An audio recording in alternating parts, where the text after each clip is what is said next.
E fala pessoal, tudo bem com vocês? No vídeo de hoje eu irei falar sobre os sinais vitais, então fique até o final do vídeo porque vai valer a pena. Além disso, eu tenho uma notícia para dar para vocês, então veja o vídeo completo, ok? Então chega de enrolação e bora lá. Você, enfermeiro, auxiliar ou técnico de enfermagem, deve dominar este assunto, não pode haver dúvidas, tá certo? Então vou fazer o seguinte: teremos esse vídeo falando de todos os sinais vitais, porém de uma forma mais rápida, e depois eu farei um vídeo para cada um deles falando em detalhes sobre cada um. Então vamos começar pela frequência cardíaca e o pulso. Um erro muito comum é o profissional aferir a frequência no pulso e chamar de frequência cardíaca.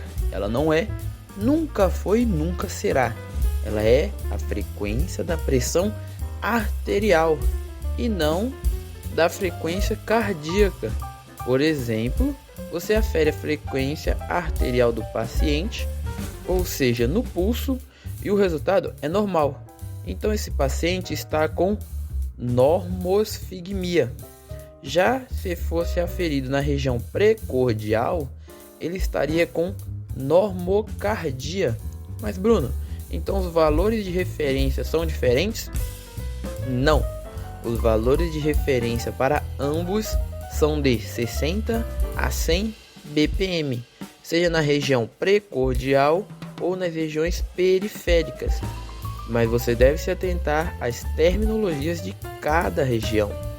Falando primeiro da região precordial, quando os valores estão abaixo de 60 bpm, é chamado de bradicardia. Já quando estão acima dos 60 bpm, é chamado de taquicardia.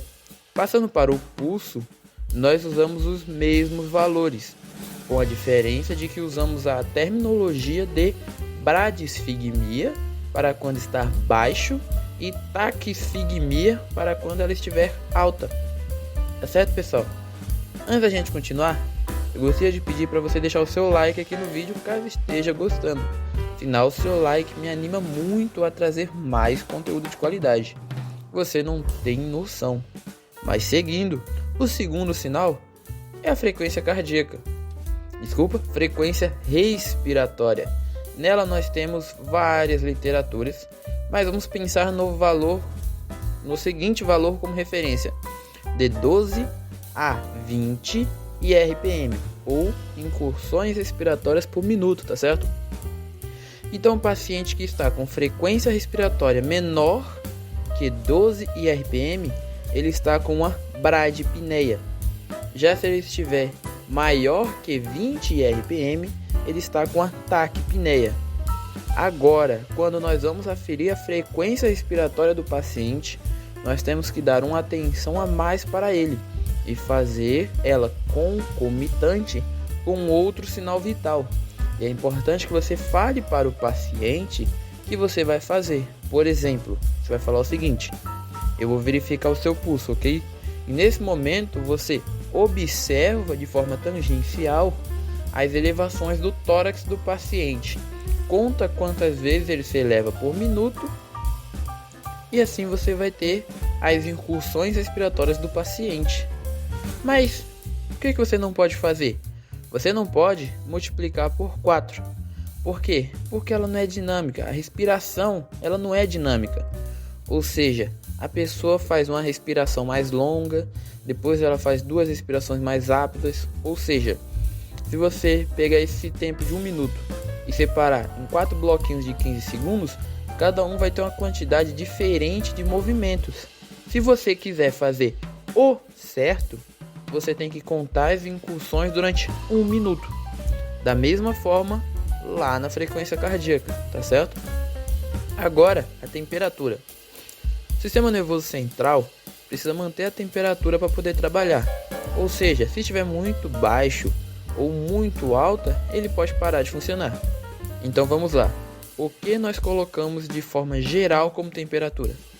De 36 a 37,4 graus Celsius.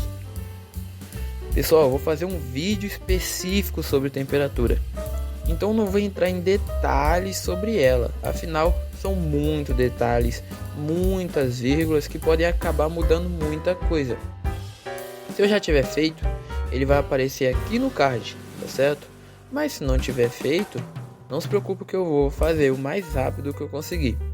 Mas falando de uma forma rápida, vamos lá. De 37,5 a 38,4 graus Celsius, nosso paciente está febril. De 38,5 acima é considerado febre e acima de 39 é hipertermia. Agora abaixo de 35,9 a 34 é hipotermia. E tem várias classes de hipotermia que vão até 17 graus. Certo? Agora falando da pressão arterial. Vamos lá. Você vai aferir pressão arterial. Qual o braço que pode? Qual o braço que não pode? Vocês sabem falar? Por exemplo, um braço com a fístula arteriovenosa, um braço que foi realizado algum tipo de cirurgia, onde ele não possua todas as artérias ou veias, um paciente cotoco, você não pode aferir, porque nesses casos a pressão vai ser diferente, tá certo? No caso do paciente cotoco, no caso do que fez a cirurgia das artérias, que removeu uma artéria ou veia, tá certo?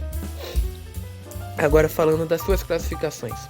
Ela é classificada em sistólica e diastólica, e você deve ter esses valores em mente para não errar.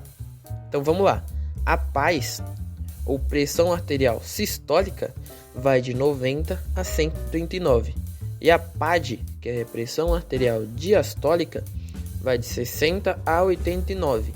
Lembrando que isso de forma geral, ok? Então, por exemplo, um paciente com pressão 90 por 60 está com a pressão normal.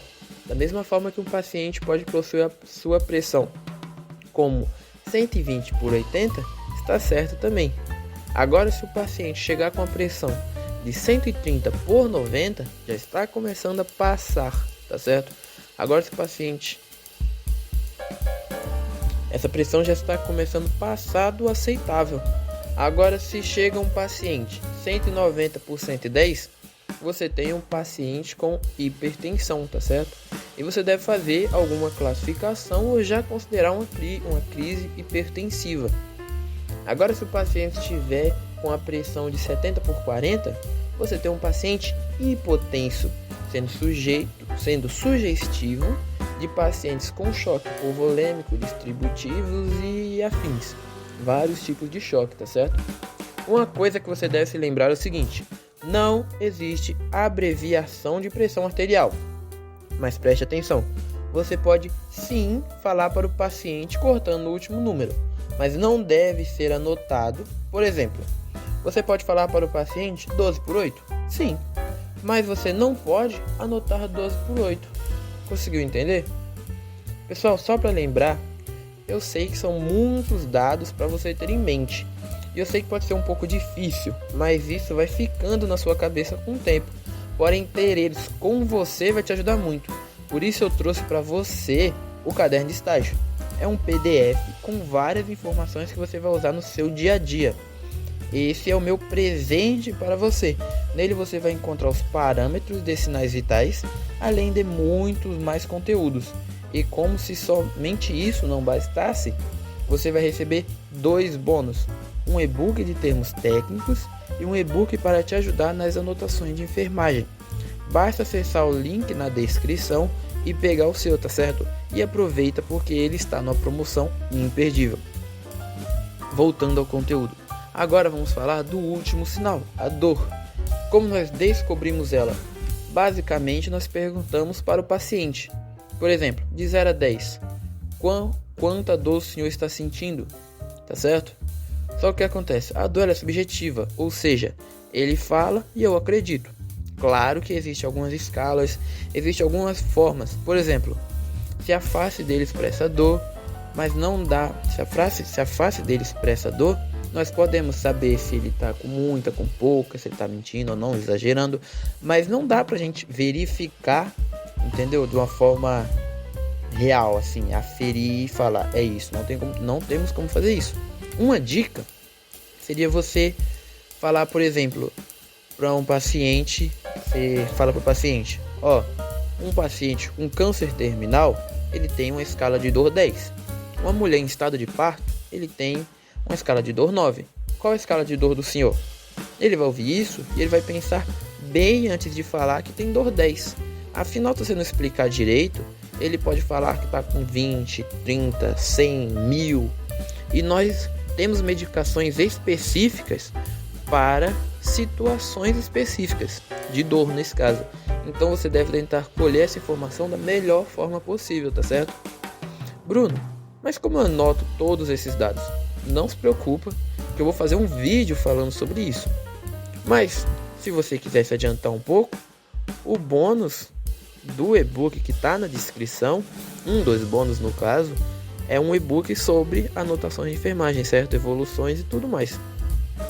E é isso aí, pessoal. Coloca aqui no comentário se você gostou do vídeo e se aprendeu alguma coisa nova, ok? E não se esqueça de se inscrever e ativar o sininho. Eu te vejo na próxima e tchau!